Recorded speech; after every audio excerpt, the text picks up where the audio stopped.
Bonjour, ici Mathieu et bienvenue sur Copywriting Facile. Dans cette très courte vidéo, je vais partager avec vous un élément essentiel qui va vraiment vous apporter toutes les idées dont vous avez besoin, enfin, ce qui va vous aider à découvrir toutes les idées dont vous avez besoin pour vos scripts de vente, pour vos mailings, c'est-à-dire pour amener à établir ce fameux rapport, cette communication avec vos prospects et les amener à devenir clients de vos produits ou services. Donc, du coup, je vais vous donner deux éléments qui sont très importants. Le premier élément, j'avais remarqué ça par exemple en promenant dans Nantes et en allant dans la boulangerie, la boulangerie Honoré. C'est ma préférée. Le pain est délicieux là-bas, c'est que eux, ils ont… Donc c'est une entreprise physique qui vend du pain, comme vous l'avez compris. Et ils ont une stratégie marketing très intelligente. Quand on observe cette boulangerie par rapport aux autres boulangeries, on se rend compte qu'ils font beaucoup d'efforts, donc la boulangerie Honoré, pour donner envie à leurs prospects, avant de rentrer dans la boutique, c'est des prospects, de devenir clients. Et il y a un truc très sympa que j'ai remarqué, c'est à l'entrée de la boulangerie, il y a un panneau avec une petite histoire en rapport avec un événement. Et comment cela peut s'intégrer dans votre entreprise? Tout simplement, cette boulangerie, elle a observé ses clients, elle observe en permanence ses clients et en fonction de ce que souhaitent ses clients dans cette boulangerie, ils s'adaptent. Donc déjà, il y a le panneau avec une histoire. Sur les histoires, je reviendrai plus tard là-dessus dans une autre vidéo pour vous expliquer comment vous pouvez utiliser des histoires. Il n'y a pas besoin d'écrire des romans, mais des mini-histoires pour augmenter votre chiffre d'affaires juste en utilisant des histoires dans vos mailings ou dans vos vidéos de vente. En tout cas, cette boulangerie, par exemple, il y a un truc très sympa, c'est ils ont rajouté, avant ils n'en avaient pas, là ça fait plusieurs mois, même peut-être un an ou deux, ils ont rajouté des sandwichs. C'est-à-dire, l'avantage c'est que la boulangerie a fait son propre pain, elle utilise donc le pain est vraiment très bon et elle fait des sandwichs avec des très bons produits du coup.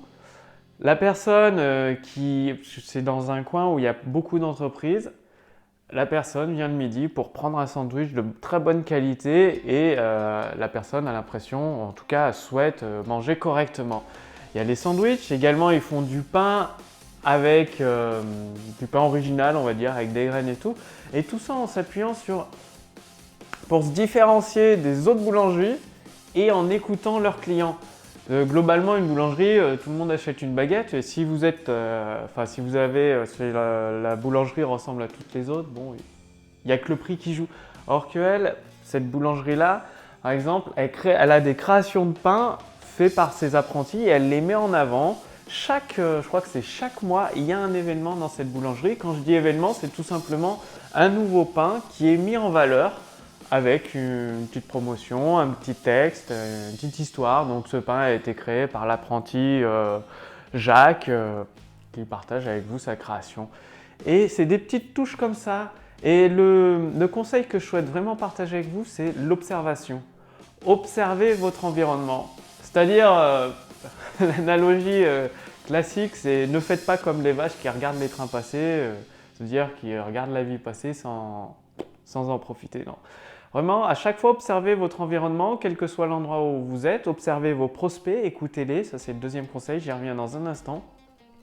Vraiment, observez votre environnement et en fait, les solutions sont déjà sous vos yeux. C'est juste que vous ne les avez pas remarquées. Donc, prêtez attention. Ça peut être dans une autre entreprise. Elle a une bonne idée. Vous dites « Ah ouais, donc ça pourrait me donner une idée pour rédiger mon script de vente et l'attaquer sous cet angle-là. » Tout simplement.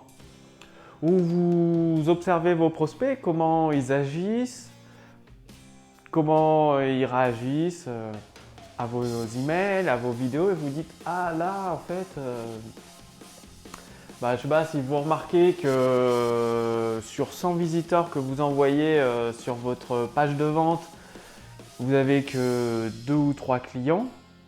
Vous pouvez vous dire « Ah, ça veut dire que… » tout le long de mon script de vente ou ma vidéo de vente, je pourrais améliorer des choses pour avoir plus de clients. Et la première chose que vous pouvez améliorer, juste en observant cas concret, c'est l'accroche qui est sur votre page de vente ou l'accroche de votre vidéo de vente selon ce que vous utilisez. Si c'est une vidéo sur YouTube, directement sur Facebook ou sur une page de vente plus classique d'un site internet ou alors sur une brochure. L'accroche, la première phrase, je le répéterai jamais assez, mais elle est vraiment très très importante. Il faut bien vous rendre compte que la première chose que voient vos prospects, c'est l'accroche, le titre, le grand titre. Et si ce grand titre, ça ne stoppe pas net leurs prospects, ils referment votre page, ils referment la vidéo et au revoir. Sur la vidéo, vous avez de la chance et en fait, c'est pour ça que c'est un peu plus simple. La vidéo, ça donne une deuxième chance, c'est-à-dire si vous mettez votre vidéo en lecture automatique, il y a vos phrases d'introduction qui est très très importante. L'introduction, c'est très très important. Mais j'y reviendrai dans une prochaine vidéo pour vous donner les principes à suivre. La phrase, sachez qu'il y a l'accroche, donc le titre de votre vidéo, et en vidéo, la phrase d'accroche, d'introduction, comment vous présentez votre vidéo, c'est très très important. Donc le premier conseil, c'est d'observer votre environnement à chaque fois. Je sais pas, quand vous allez vous détendre dans un parc par exemple, quand je vais au miroir d'eau en face du château de Nantes, j'observe l'environnement et je me dis « Ah tiens, là, il y a des idées qui viennent rien qu'en se détendant. » Je dis « Ah là, il y a une idée que je pourrais utiliser dans le script de vente d'un entrepreneur en associant deux idées qui s'opposent, comme je vous l'avais expliqué dans une des dernières vidéos. D'utiliser deux idées qui paraissent opposées pour vos prospects, ça va stopper net leur pensée et directement vos prospects vont avoir envie d'en savoir plus, ne serait-ce que pour avoir la solution à la réponse, comment ça se fait que ces deux idées-là s'opposent. Le deuxième conseil que je souhaite partager avec vous, c'est d'écouter. De dire vous avez deux oreilles, une bouche. En fait, vous allez écouter vos prospects, vos clients, plus que vous parlez. C'est-à-dire que ce soit par email, quand vous recevez un email d'un client, même s'il peut se plaindre et tout, derrière sa plainte, il y a une opportunité pour vous de soit de créer un nouveau service, soit de créer un nouveau produit, ou soit de modifier l'angle de votre script de vente, de votre mailing de vente. Qu'est-ce que je veux prendre? En fait, par exemple, il y a des objections si vous livrez des produits, c'est-à-dire vous êtes un fournisseur, un industriel, ou vous avez un magasin de pêche et vous livrez, il y a des personnes qui viennent chez vous, dans votre magasin, elles vous demandent à chaque fois, il y a 3 ou 4 personnes, ils vous demandent le même produit, vous ne l'avez pas. Plutôt que de vous dire, c'est bizarre, ils me demandent tous le même produit, et de ne pas savoir quoi répondre. De dire, non, je ne l'ai pas, vous vous dites, ah tiens, ça fait la quatrième personne qui me demande ce produit, ça vaut peut-être le coup de le commander, ou alors de le proposer à la vente et dès que j'ai une demande, de le commander et de le faire livrer chez le client. Ça, c'est un exemple d'objection. Si vous avez, par exemple, un client qui arrive chez vous et qui vous dit qu'il veut commander chez vous et que vous lui dites il y a un délai d'1 mois de livraison et vous sentez que ça l'ennuie quoi. Et bien là, ça veut vouloir dire que vous pouvez créer un nouveau service, livraison en 1 semaine. Bien évidemment, vous le faites payer à votre client. Livraison, si vous voulez en livraison normale, vous devez attendre 1 mois parce qu'on doit le commander à notre fournisseur. Par contre, si vous voulez être livré en 5 jours, c'est possible.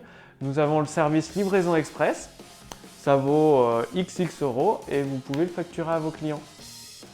Donc ça, c'est des choses des réflexes que vous devez acquérir. Donc les 2 réflexes que vous devez acquérir, c'est observation, vraiment avoir un sens de l'observation très aiguisé de votre environnement. Là, quand vous vous déplacez, rien qu'au restaurant, il y a des restaurants, ils ont des excellentes idées dans la façon de présenter les choses à leurs clients. Ah tiens, une histoire. Quand vous allez au restaurant, souvent, dans 80% des cas, 90% des cas, au service, il y a très peu, en tout cas, j'ai rencontré très peu de restaurants sur Nantes qui savent utiliser le pouvoir des mots, de l'intention. Par exemple, vous arrivez devant un client, vous leur demandez qu'est-ce que vous souhaitez Vous arrivez, vous leur demandez bonjour, vous les installez, vous revenez les voir, bonjour, du coup, qu'est-ce que je vous sers comme apéritif? Un kir, un rosé ou un ricard? En fonction de la personne en face de vous, vous pouvez déterminer s'ils préfèrent de la bière, du ricard, du kir, du rosé. Ça, vous avez l'habitude, si vous êtes restaurateur, selon les clients que vous avez. Et rien qu'en leur demandant un choix, c'est pas à demander est-ce que vous voulez l'apéro oui ou non. C'est dans vos têtes, vous vous dites de toute façon ils vont prendre l'apéro. Donc vous leur dites vous préférez un kir, un rosé, une bière, un ricard? Comme apéro, je vous sers quoi? Du coup, vous partez vous du principe qu'ils vont prendre l'apéro. La personne, si elle hésitait à prendre l'apéro, là, elle va tout de suite dire oui. Si elle ne souhaite pas prendre l'apéro, elle va vous dire non merci, puis voilà, donc vous passez à la suite. Vous leur demandez qu'est-ce que vous souhaitez comme menu et tout. Et là, vous pouvez leur dire, une fois qu'ils ont choisi leur menu, je vois que vous avez pris du poisson, je peux vous conseiller tel vin. Tac, je vous conseille tel vin ou tel vin, vous voulez lequel? Vous proposez 2 ou 3 choix, ou même que 2 choix. Là, je vois que vous avez pris du poisson, je vous propose tel vin ou tel vin. Vous voulez lequel? Au lieu de demander classiquement dans un restaurant, vous demandez classiquement, le serveur vous demande est-ce que vous voulez du vin? Les clients ils vont répondre plutôt non s'ils n'en veulent pas, ou oui. Enfin, ils vont hésiter quoi. Alors si vous leur dites, je vois que vous avez pris une pièce de bœuf, je vous conseille tel vin rouge ou tel vin rouge. Vous proposez 2 prix différents, un prix plutôt haut de gamme, un autre prix moyenne gamme. Et vous allez voir, rien que ces mots-là, ces phrases-là, vous pouvez augmenter vos ventes. Donc, en observant dans un restaurant qui tourne bien, comment les personnes travaillent avec leurs clients, communiquent avec leurs clients, ça peut vous donner des très très bonnes idées dans votre entreprise. Donc le sens de l'observation, c'est vraiment très important. Et l'écoute, évidemment, ça va avec l'écoute. Apprenez à écouter derrière les mots, c'est-à-dire quand un client se plaint, derrière ces mots, il y a une demande, quoi. Une demande d'un produit ou d'un service. Donc maintenant, c'est à vous de jouer. Là, cette vidéo commence déjà à durer, donc 2 conseils pour augmenter votre chiffre d'affaires avec le pouvoir des mots, le sens de l'observation qui va vous donner des excellentes idées à rajouter dans votre script de vente, dans vos produits ou services. Et l'écoute, en plus vous pourrez même réutiliser les mêmes mots que vos prospects utilisent, ça va permettre de créer une connexion beaucoup plus facile avec vos prospects. Donc c'est parti, c'est à vous de jouer maintenant. Donc, si vous voulez faire partie de ma liste de contacts privilégiés pour recevoir, je vais partager avec vous des stratégies plus confidentielles par email. Donc cliquez simplement sur le lien ci-dessous, notamment avec mon équipe, nous sommes en train de créer la machine à idées qui va littéralement simplifier votre écriture, votre rédaction publicitaire. Vous aurez plusieurs idées sous les yeux en fait, et vous aurez juste à piocher celle qui correspond le mieux à votre produit ou à votre service. Donc pour faire partie de ma liste de contacts privilégiés et être prévenu avant tout le monde, et en tout cas on va pouvoir en profiter avant tout le monde, cliquez simplement sur le lien ci-dessous pour faire partie de ma liste de contacts ou sur le lien sur le statut Facebook pour faire partie de ma liste de contacts. Et je vous préviendrai, vous serez prévenu avant tout le monde par rapport à cette machine à idées qui va littéralement simplifier votre rédaction publicitaire, votre rédaction, l'utilisation du pouvoir des mots dans vos mailings, vos scripts de vente, vos vidéos de vente. Donc c'est maintenant, cliquez sur le lien au-dessus de cette vidéo ou dans la description de cette vidéo. Je vous retrouve dans ma liste de contacts. Je vous dis à très bientôt. C'était Mathieu, rédacteur publicitaire sur copywriting-facile.tv.